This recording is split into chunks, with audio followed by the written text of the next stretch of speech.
الله أكبر الله أكبر. دەنجی تەکبیری الله ئەکبەر کە لەگەڵ یەکەم تیشکی خۆردا لە منارەی مزگەوتەکانەوە بەرز دەبێتەوە و خۆشی و شادی دەخاتە دڵ و دەرونی بڕوادارانەوە. موسڵمانان بە جلوبەرجی نوێ و بە دڵێکی پڕ لە ئومێدەوە ڕوو لە ماڵەکانی خودا دەکەن و جەژن لە یەکتر پیرۆز دەکەن و گەردەنی یەکتر ئازاد دەکەن.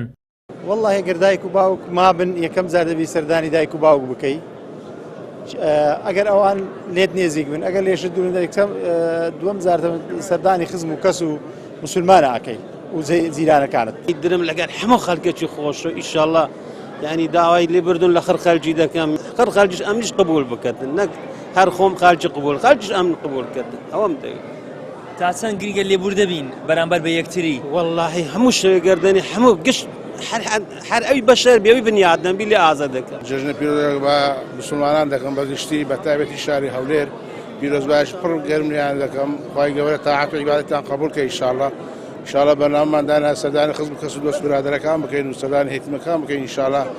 لە مزگەوتی حاجی بارۆ گەردی لە شاری هەولێر ماوەی 4 ساڵە وەک نەریت دوای ئەنجامدانی نوێژی جەژن لەلایەن خاوەنی مزگەوتەکەوە بڕی 5,000 دینار وەک جەژنانە دەدرێت بە هەر منداڵێک بۆ زیاتر دڵخۆشکردنیان و پەیوەستکردنیان بە مزگەوت و بۆنە ئاینیەکانەوە.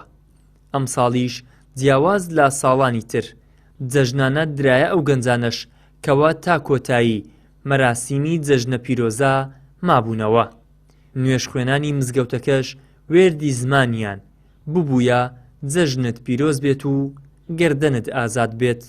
حديث پیغمبر صلى الله عليه وسلم دفن تهادوا تحابوا هديه محبتي زيادك نناو مزقفتك هديه توزيع دك محبت لو ناو مزقفتك دروز لو ناو مالك ان اخوي تبارك وتعالى بس دوباره سيباره دك موا زور هي او خيرنيه كاكبري خيري بخلش دك او دياري وهديه دياري وهديه سنه براستي اما هو تارمي ساراوي شيء دك يعني هر من دار كيف يعني بيدت اللي بخوشي من دارك انا راستي يعني خيرني او دياري اما بالنسبه ابصاريه كم صار لبو لو قورك كان ده هزار لو قورك كان بس لو من دارك كان بيتزا يعني لو انا تا 2 مليون ونفسي دياري حسب يستوروا نظام صندا بە ئەم میهرەبانیەی ناو مزگەوت لەگەڵ خۆماندا ببەینەوە ناو ماڵ و کوچە و کۆڵانەکان لێبوردە بین و دەرگای دڵمان بەڕووی هەموواندا کراوە بکەین.